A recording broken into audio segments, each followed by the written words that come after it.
So use a curved needle. So you can use a straight one, but they can jump back down again. The curved one kind of stops them jumping back down. Make sure it's all threaded up.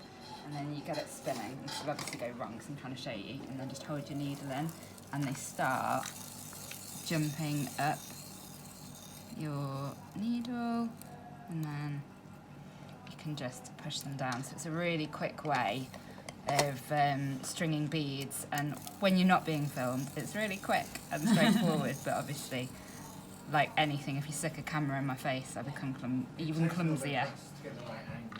Yeah, it's all about getting the right angle. So if you want to have a go, we're going to try and do multiple strings. The strands were used to create our latest window display.